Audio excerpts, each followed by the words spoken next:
Bismillahirrahmanirrahim. Assalamualaikum warahmatullahi wabarakatuh. Alhamdulillah wassalatu wassalamu ala Rasulillah wa ala alihi wa sahbihi wa man walah wa ba'd. Saudara-saudariku, di awal periode Nabi sallallahu alaihi wasallam mengemban misi kerasulan, terdapat beragam tantangan yang beliau hadapi dari umat di sekitarnya.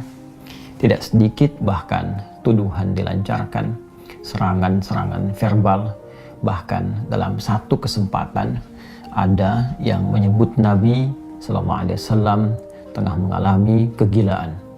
Ada yang menuduh Nabi ditinggalkan oleh Rabbnya, oleh Allah Subhanahu wa taala, karena ada fase penurunan wahyu yang belum turun pada saat itu.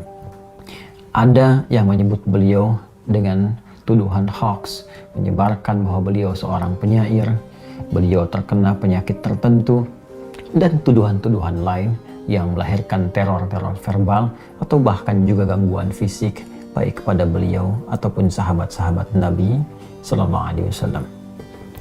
Dalam kesempatan inilah kemudian Allah Subhanahu wa taala menurunkan dua surat sekaligus.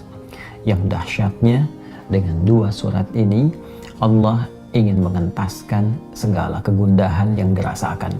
Allah ingin menepikan segala kesedihan yang tengah dialami oleh Rasulullah SAW pada saat itu, sekaligus memberikan pesan besar kepada kita, hikmah yang paling indah dan cara yang paling efektif bagaimana kita bisa melewati masa-masa sulit, sekaligus menghadirkan ketenangan di dalam jiwa dan menyusun solusi-solusi terbaik untuk kita menyelesaikan apapun yang tengah kita alami.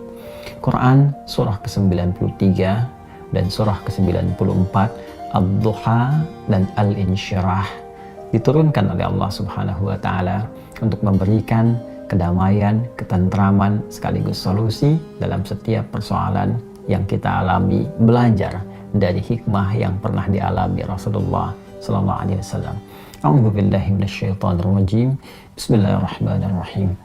Wadduha wal laili idza saja ma wadda'aka rabbuka wa ma qala walal akhiratu khairul laka minal ula walasawfa yu'tika rabbuka fatarda alam yajidka yatima fa'awa ووجدك ضالا فهدى ووجدك عائلا فأغنى فأما اليتيم فلا تقهر وأما السائل فلا تنهر وأما بنعمة ربك فحدث. والضحى, demi waktu duha yang menghadirkan berbagai ketenangan, kenyamanan dengan pancaran cahayanya sehingga kita merasakan suasana suka. Walaili idza saja, ataupun suasana malam yang dipenuhi, diselimuti dengan gulita sehingga sulit kita beraktivitas. Dua ayat ini menggambarkan dua suasana yang saling berlawanan. Satu, suasana suka yang dilukiskan dalam waktu duha, dan dua, suasana duka yang sering digambarkan dalam gelap gulita. Allah yang menegaskan, ya Muhammad sallallahu alaihi wasallam, tanamkan dalam jiwamu, aku bersumpah demi keadaanmu yang dalam keadaan suka ataupun dalam keadaan duka seperti gelap gulita, ma wadda'aka rabbuka wa ma qala, maka Rabbmu yang merawatmu, menyayangimu, memperhatikanmu tidak akan pernah meninggalkanmu sedikit pun, baik dalam keadaan suka ataupun duka. Aku akan menyertaimu dan memberikan solusi dalam setiap persoalanmu.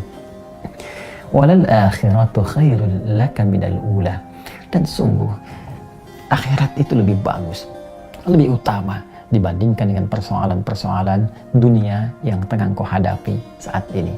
Wala sawfa yu'tika rabbuka fatarda, bersabarlah dengan cobaan-cobaan dunia, bersabarlah dengan tantangan yang harus dihadapi, lulus dalam ujian itu dan aku akan berikan kepadamu seluruh nikmat-nikmat terbaik di akhirat sampai engkau mengatakan, aku ridha ya Allah, aku puas dengan itu semua.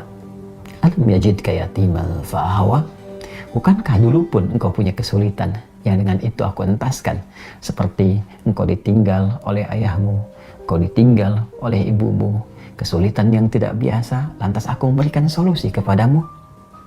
Wawajadaka dhallan fahada, dan dalam engkau merasa gelisah pun dulu, bukan hanya sekarang. Dalam engkau sulit pun dulu, bukan hanya sekarang. Bukankah persoalan di masa lalu aku pun berikan petunjuk kepadamu untuk mengatasinya? Wawajadaka ailan fa'aghna, dan bukankah kesulitan-kesulitan finansial, kesulitan-kesulitan ekonomi, kesulitan dalam menjalani hajat hidup, itu pun aku selesaikan dengan mengirimkan orang-orang terbaik kepadamu, baik itu keluargamu ataupun juga istrimu saat ini, yaitu Sayyidah Khadijah alaihassalam. Masya Allah, Allah berikan pelajaran yang sangat besar dari runtunan ayat ini saja. Pesan yang penting kita dapatkan kalau sedang punya persoalan, yakinkan pada diri kita bahwa Allah pasti akan memberikan solusi. Kata Allah, hei orang beriman, dalam keadaan suka ataupun duka, aku pasti akan perhatikanmu. Aku gak akan pernah meninggalkanmu. Tanamkan pada dirimu, kalau punya kesulitan sekarang, jangan kau banyak keluhkan. Bukankah dulu pun kau punya banyak kesulitan dan aku telah tuntaskan? Maka apakah 1000 kesulitan yang dulu yang telah aku selesaikan, berikan solusi, akan dikalahkan dengan satu persoalan ini saja? Tidakkah engkau mengingat persoalan-persoalan di masa lalu? Yang saat engkau lahir, aku datangkan orang tua untuk merawatmu. Aku berikan rezeki untuk membuat engkau tentram. Maka dari 1000 persoalan yang telah aku selesaikan terdahulu, aku berikan solusi. Apakah tidak engkau ingat untuk memberikan kekuatan pada dirimu? Hei, dulu pun pernah diselesaikan, maka yang ini pun pasti akan dituntaskan. Fa'ammal yatima fala taqhar. Maka dari itu, jika ada orang yang kesepian, saat engkau merasakan penuh kenikmatan, kedamaian, ketentraman, saat orang butuh perlindungan, saat ada yatim butuhkan perhatian, maka berbagilah dengan mereka. Jangan kau berikan sifat-sifat yang kurang baik, karena engkau pun sesungguhnya membutuhkan perhatian dari Allah Subhanahu wa Ta'ala. Wa ammassa ila fala tanhar. Dan bila pun ada yang minta pertolongan, minta solusi, maka berikan yang terbaik untuk dibantu. Dan jangan pernah menyepelekannya, karena engkau pun sesungguhnya butuh bantuan. Wa amma bi ni'mati rabbika fahaddits, dan dengan segala nikmat yang telah Allah berikan kepadamu, maka ungkapkanlah sebagai syukur kepada Allah Subhanahu wa Ta'ala dengan meningkatkan kesolehan, kebaikan, dan takarrub kepada Allah Subhanahu wa Ta'ala.